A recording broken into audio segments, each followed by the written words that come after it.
Hey, it's Jazz and this is Wildlife Matters, and today we're in for a special episode as we are here at the Kruger National Park in South Africa. So sit back, relax, and let's see some amazing African animals. Kruger National Park is a vast and mesmerizing wildlife sanctuary that stands as a beacon of biodiversity and a testament to the importance of preserving Africa's natural heritage.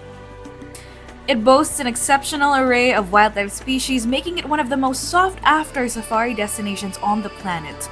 Over 147 species of mammals call this park home, including Africa's iconic Big Five.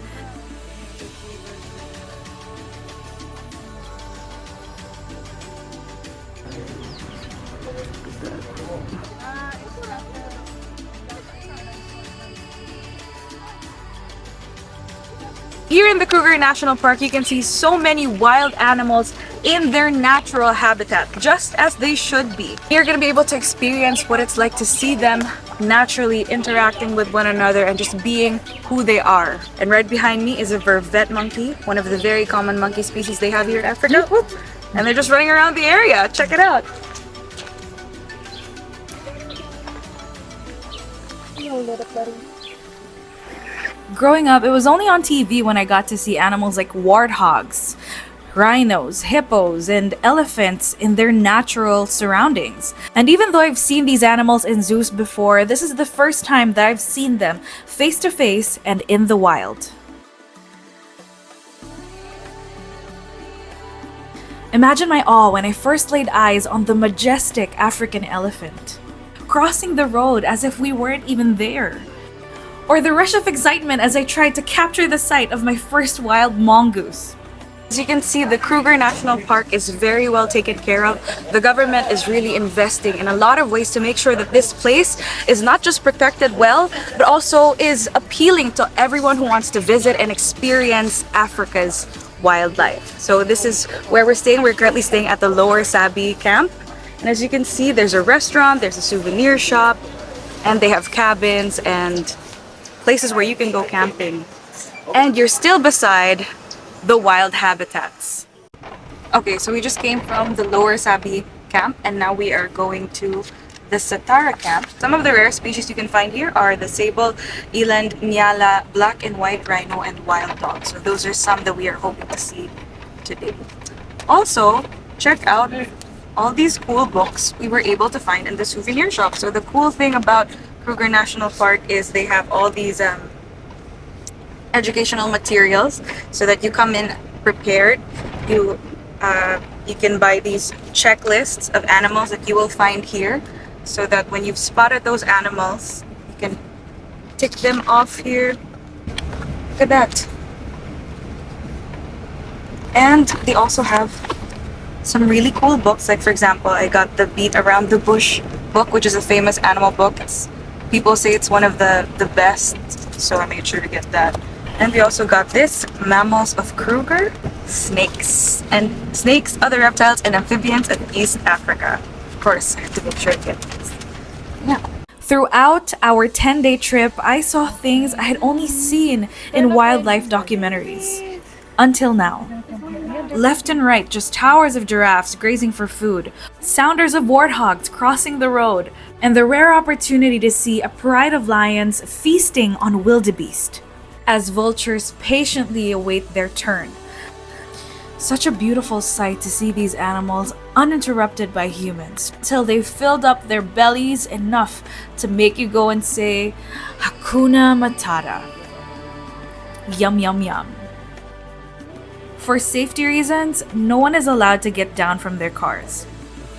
And because of years of positive association, these animals are used to seeing cars and not minding them at all. They know that these cars won't go near them or bother them, and they don't know that there are humans inside, which is why we're not allowed to make much noise as to not startle them. Also why I have to stick to voiceovers. I learned a lot from this trip. Like, did you know that baby zebras, also known as foals, will follow their mother closely on their first year to basically learn how to be a zebra? Like, for example, what the migratory routes are, or what kind of food to eat, or how do you navigate from dry to rainy seasons, and even how to protect yourself or keep watch from predators.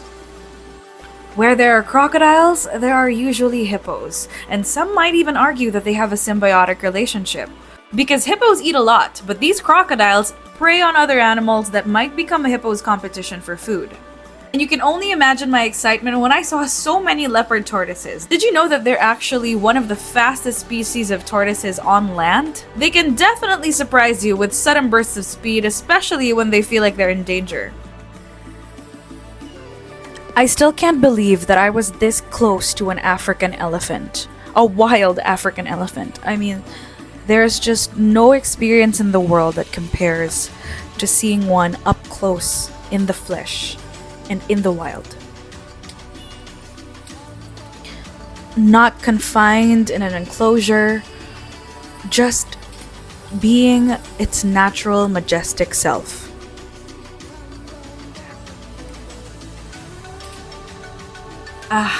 If I were to compile all the footage I have of seeing these African elephants, I could go on for hours. There were so many of them from different stages of life, always such a majestic sight. I also got to witness wildebeest in a territorial chase. All the suspense reminding you of the untamed beauty and raw drama that unfolds in the wild. Hope this guy's okay. I also loved seeing so many African hornbills. They look so different from the hornbills we have back in the Philippines. I saw giraffes this close and even far, far away, yet still distinguishable enough because of how tall they were. You never get to appreciate how tall they really are until you've seen them far, far across the vast African savannas. Now let's head back to camp and see what kind of creatures we can find roaming around the vicinities. And right outside our cabin, we saw this flap-necked chameleon. This is actually the only chameleon found in the moist savannas of South Africa. Alright guys, look at that. There's a chameleon over there. Should be around 7 in the morning right now. Did you know that female flap-necked chameleons dig long tunnels and can lay up to 57 small eggs? And so I was thrilled to see this. But little did I know that throughout this whole trip, we would see tons of them. It blends so well with its environment. You don't even see it at first. But there he is. There it is. Dang, those birds. Thing about being here in Africa, you're never gonna stop hearing the animals, and I wish that I could be surrounded by this sound forever. You know, the funny thing is, do you hear that? You know, the thing about Kruger National Park is you're expecting to be in the middle of wildlife, so you're not expecting anything glamorous, anything luxurious, and yet here you are in this beautiful place that looks almost like a resort. See, those are some of the cabins they have. We're actually staying in one. You're in this really beautiful place that's well kept, and you know, you have the option to go camping or you have the option to stay in a cabin. They said they even have souvenir shops in every camp. They have coffee shops, so you're never gonna run out of anything. They even have a gas station here, all the while not being a disruption to wildlife. One of my favorite sights is when we got to see a lioness and her cubs crossing through the savannah. You know, at first from afar, you don't really see them that well because the grass was so tall and thick.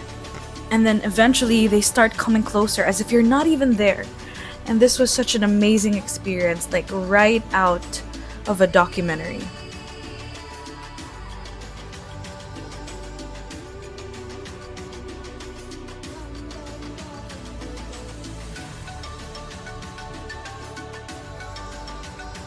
Alright guys, so we are here at the Elephants River here at Kruger National Park. Again, look at this beautiful sight. Places like this show us that there is hope for wild spaces as long as we can get leaders and citizens to come together and find the importance in protecting places like this. And I've been to many zoos, many rescue centers, many facilities, places wherein they're also trying to conserve the animals that you can find here, but nothing compares to seeing them in the wild. While we're protecting those species, it's also equally important that we protect their habitats as well. What's up? Yeah, there's a hippo there's actually two hippos right behind me right now. Let's not make it our only option. That the way to save these animals is to do it in captive breeding facilities. And I have nothing against captive breeding, but what I'm saying is it's equally important that we protect their wild places because this is where they live, this is where they thrive, this is where they belong. And in protecting these wild places, we too are also protected because us humans, we benefit from these habitats. What we have here is a tailless whip scorpion. Not a Taylor Swift scorpion, a tailless whip scorpion. But here's a fun fact. These guys are actually not scorpions. They don't have stingers just like scorpions do. And sometimes they're also often mistaken for spiders. Well, in fact, they're also sometimes called whip spiders. So just like other arachnids, they have 8 legs.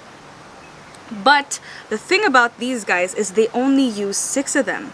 And that's because they use the other 2 to sweep what's in front of them. So they'll walk on 6 and then use the other 2 legs to sweep whatever is in front of them. Tailless whip scorpions are harmless to humans. They have no venom. As you can see, guys, it's really gentle with me. It's not trying to hurt me. It's not aggressive. And you know, they are so harmless, not just to humans, but even to their own kind. Because when they mate by gently caressing each other. Isn't that adorable? They're just really, really friendly, gentle beings. Check it out. The tailless whip scorpion. Alright guys, so here's our next destination called the Mopani Camp. It is named after the Mopani trees which are found all over the area. Those trees are the favorites of African elephants. So we're hoping to see some of those here in this area. We're sure there's going to be a lot of them around. I swear, at this point, we've probably seen more than 20 elephants throughout the whole trip. But you just never get tired of them. And I know for sure that when I come back to the Philippines, I'm gonna miss seeing some random elephants just crossing the road as I drive. It was also in this camp where I got to see baboons in the wild for the very first time. And it's funny because in campsites, they actually have signages to tell you to stay away or to be cautious of baboons in the area because they've been a bit of a nuisance. They tend to steal food and even things of people. And you can see them just hanging out, whether it's on the road or in camps. They're just everywhere. We also got to see South Africa's iconic Cape buffaloes. So what you're seeing right now are 2 males, also known as bulls, fighting for dominance over geographic territory or probably for mating rights. This is the second largest crocodile in the world next to the saltwater crocodiles, and it's one of the reptiles on my bucket list. As you know, I love crocodiles. They're also known to be very feisty, so you wouldn't want to get close to this guy. But look how beautiful this Nile crocodile is, and it's just hanging out here, basking by the river. Basking by the river. You wouldn't even notice him if you weren't taking a good look. Look at this mom and baby. So cute. Aww.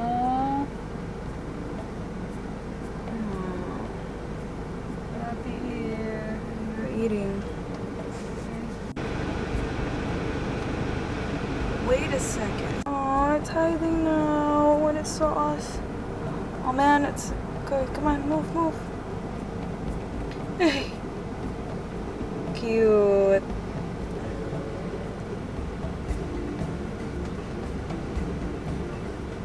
Alright, good job, buddy. This chameleon's got the moves, but no, it is not dancing. As you know, chameleons are masters of camouflage.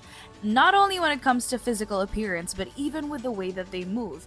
Chameleons have a unique way of moving wherein they actually try to mimic the movement of leaves. So they'll sway or rock themselves back and forth to mimic the movement of the leaves in their natural surroundings. Although, in this case, it's not fooling anyone.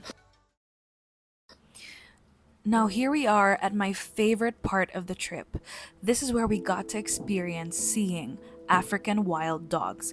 Now, The African wild dog is one of the world's most endangered mammals, and you'll usually see them in packs of around 15 to 40. But this time, there were just around 7 of them. I'm not sure exactly where the rest are, but our tour guide told us that it's actually rare to see African wild dogs here in Kruger Park. And so, seeing this in the flesh was such a rare and unique experience, and definitely one for the books. I could not hold back tears in my eyes, knowing that I got to experience this rare opportunity. It is estimated that there are around 6,000 of these left in the wild. Here are some fun facts about the African wild dog. Well, they have big ears and incredible hearing. In fact, they have muscles allowing their large ears to swivel. They're also extremely loyal to their species and to their habitats. They also give birth in abandoned warthog and porcupine dens. After hunting, African wild dogs will also regurgitate their food so that they can feed it to their pups.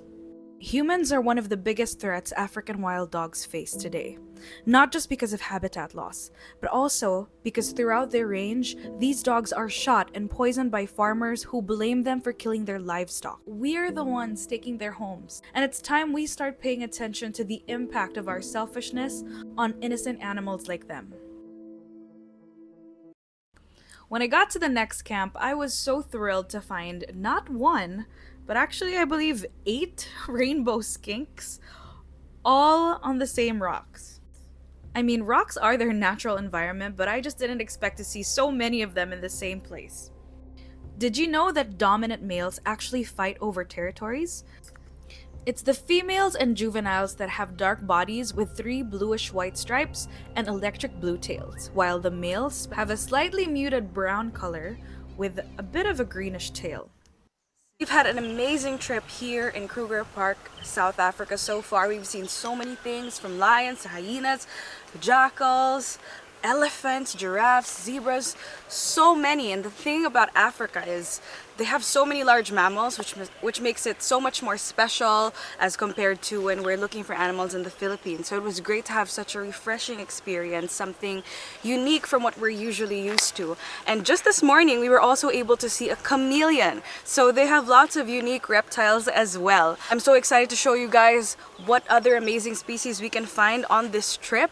So stay tuned and let's keep on exploring. Some of the best things we've seen here were found at night. It was interesting to me because we usually associate elephants with being diurnal, when actually African elephants, especially those in the wild, will spend only around 2 to 3 hours sleeping or resting, and they spend the rest of their day, around 16 hours and more, foraging. They are constantly feeding and looking for food.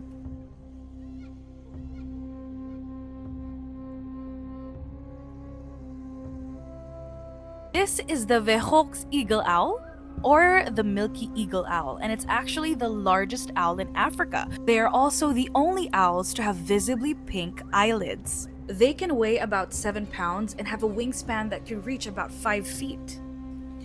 This is a spotted eagle owl, and it's probably the most common eagle owl you'll find in Africa.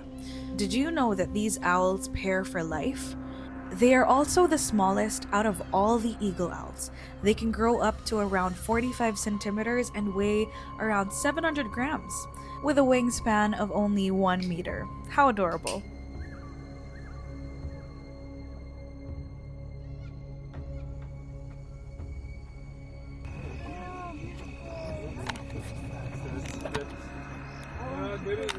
It's no surprise that we ran into the nocturnal African civet hunting for prey at night. They are opportunistic feeders and feed on a variety of prey items, from fruits to insects to reptiles, birds, and even small mammals. This is a spotted hyena. Do you know that although they look like dogs, hyenas are actually more closely related to mongoose and meerkats? Spotted hyenas are also the largest out of the 4 living hyena species.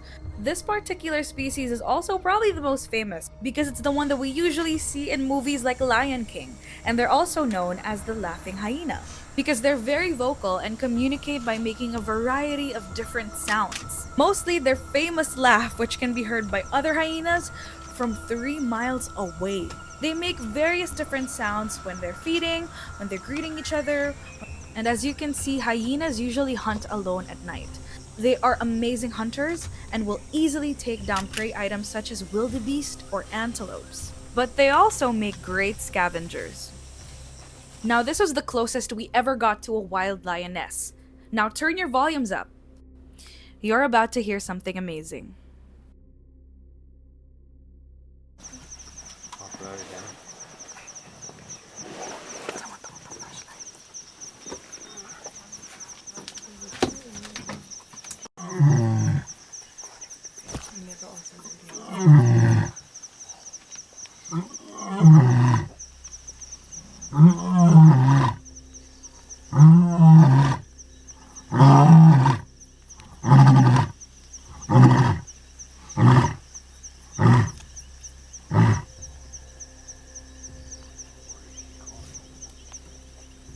You see, hyenas aren't the only ones who can communicate with sounds.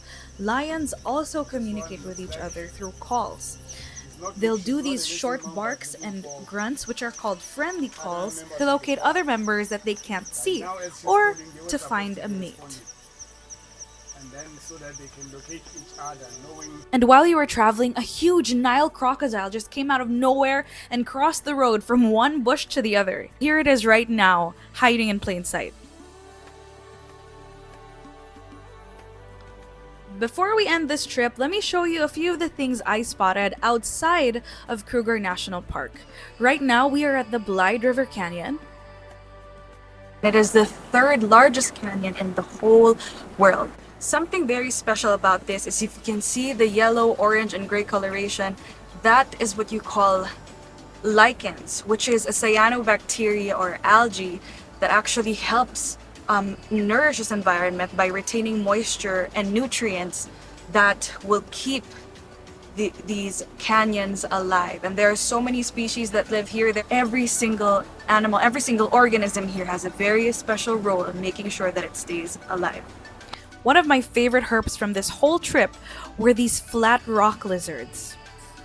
You can see where it gets its name from because they really are very awkwardly flat, which is actually helpful to them because it helps them squeeze into crevices between rocks. And this one is just so beautiful. It's got blue, it's got green, it's got orange. Probably the most beautiful lizard I've ever seen.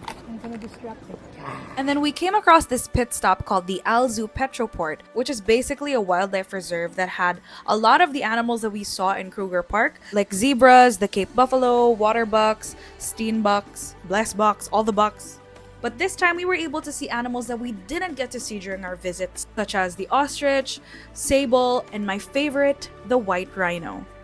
You can probably hear my voice in the background, but I was catching my breath because I ran all the way to the bottom of the viewing deck just to see these white rhinos up close. But I'm so glad that I was able to see a family with even a baby rhino. Did you know that white rhino babies, also known as calves, are often seen walking in front of their moms so that their mothers can keep an eye on them while they're grazing? How adorable! And it's nice to see that these white rhinos are still breeding and adding to the population that they have here. Now, as we know, poaching is still rampant, so these rhinos are actually fitted with CCTV cameras that will alarm officials if ever somebody gets too close to them. And in case you haven't noticed, these rhinos do not have any horns anymore because they've actually been surgically removed in a humane and ethical way, of course, to protect them from poaching. It's really sad that we have to go through these lengths just to protect these rhinos, but that is the reality that these animals face today. Let's not forget that a lot of the animals here are still threatened by things such as poaching. That's why I'm wearing this shirt today, to raise awareness that these guys are... that these animals, while beautiful, people want to kill them for many wrong reasons. Such as the rhino. They want to kill the rhino for reasons such as they believe that it has medicinal purposes, or that it doesn't improve sexual performance, or that it improves luck, and all of these reasons have no scientific proof. People are killing elephants for their tusks, for ivory. People are killing these animals so that they can make trophies out of them. But isn't it better to see them in the wild where they belong, where they can do what they were made to do. And as we've seen, even just the way that these animals eat, they help each other protect and grow the vegetation in their environment, making sure that this place stays as wild as it gets and as beautiful and as healthy as it should be in all the big and small ecosystems. Here in Africa, you get to witness firsthand how something so big and humongous like giraffes